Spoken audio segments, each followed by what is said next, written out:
husband undressed while I was on a video call with my boss.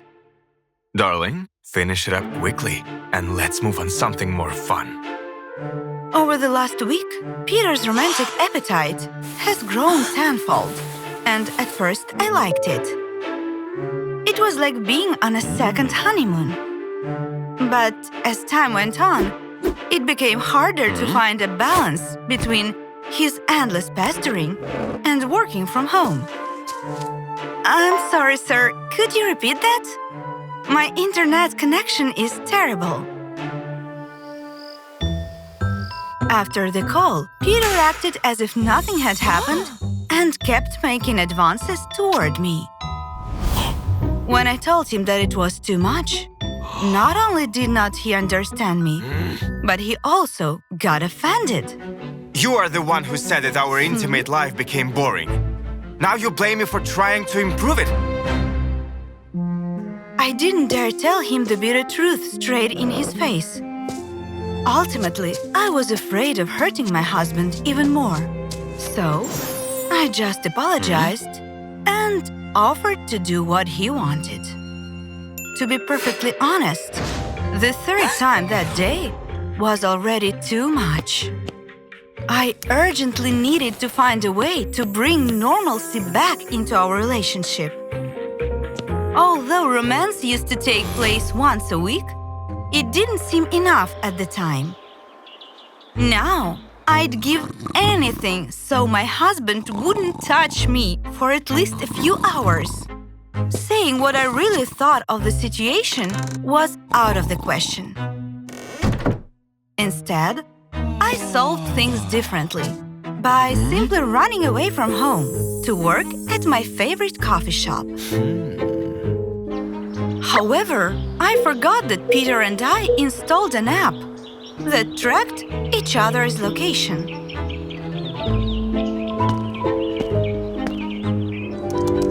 Here you are. Are you hiding from me? I couldn't directly tell my husband that I wanted to take a break from him. So I decided to sweeten the pill. Of course not! I just needed a change of scenery. That was a mistake. Oh, I get you. I'm tired of doing it at home too.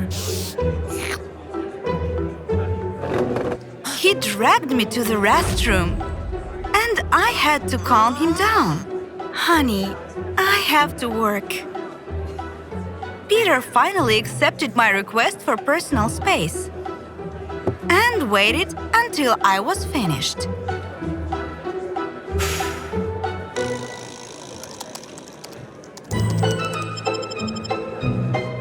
He couldn't take his eyes off me, clearly smitten, which made it hard for me to concentrate on work.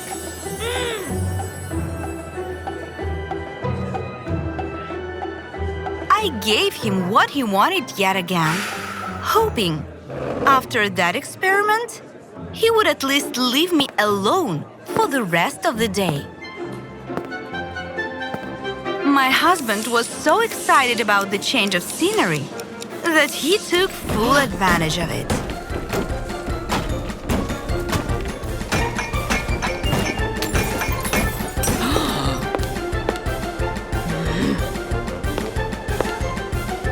As soon as we left the restroom, we were asked to never go back there because the coffee shop's walls were quite thin. I wished the ground would swallow me up, but Peter took it as a personal victory and a great adventure. Then he went even further. I got movie tickets for tomorrow, but we won't watch it. If you know what I mean. I was ready to explode and tell him the whole truth, but managed to hold back just in time. After all, the truth could put an end to our relationship. Once more, I agreed to everything he suggested. The following morning, I woke up completely shattered and sleep-deprived because Peter kept me up half the night. I had no other choice but to lie to him again. Sorry, honey, but I'm on my period. No, baby. Our movie date was supposed to be epic. I'm just as upset as you are. But maybe another time, okay? Eventually, I was able to exhale and work normally. However, it didn't last long. I did the math and your period should only start next week. Dear, our personal life has changed significantly. It's probably just a hormonal disorder. Peter was satisfied with my explanation. He thought of himself as an alpha and that his wife was delighted with our recent life changes. But the only thing I was delighted with was the time I bought with my lies. My husband left me alone, and I was able to catch my breath. Meanwhile, he directed his indefatigable energy to sports. I hoped it could be a turning point, so I would no longer have to endure Peter's relentless temperament. Yet, I was wrong. A week later, his advances returned with an even greater force. It seemed that Peter was trying to catch up, considering everything he had missed. Plus, our closeness was no longer limited to 3 times a day. Some kind of a safari had started in our house. Just like a coward antelope, I got up early so my hyperactive lion wouldn't have time to catch me.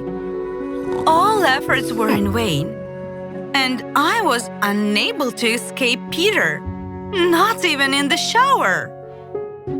Good morning, sunshine. I'm already waiting for you. Eventually, I couldn't take it anymore.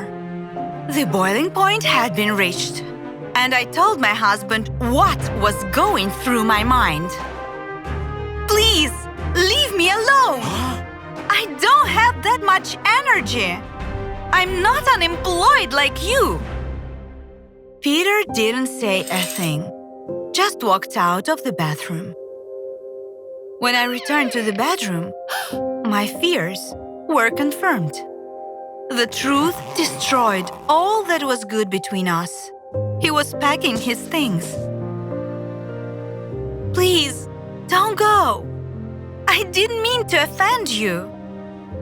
I understand. Who needs a loser who doesn't earn money to support his family? I just didn't think it was a problem for you.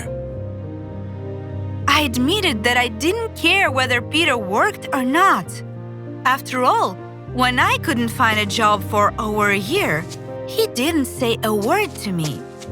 Still, his insatiable lust was a problem.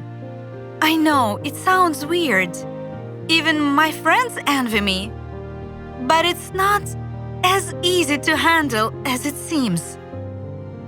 Upon hearing this, my husband stopped begging and laughed. As it turned out, the pace was unbearable for him as well. He even started taking vitamins to keep it up. That proved he wasn't useless. I thought it would make you happy. Since I couldn't help with money, I do it with pleasure. We laughed heartily at how foolish we were and how we didn't share our fears from the very beginning. Soon, everything fell back into place, and Peter started doing some home renovations. After all, our rich, intimate life was not for nothing, and we urgently needed a nursery. We tried to conceive for years, but unsuccessfully. Now, we were over the moon. Not only that, but Peter found another job, much better than the previous one.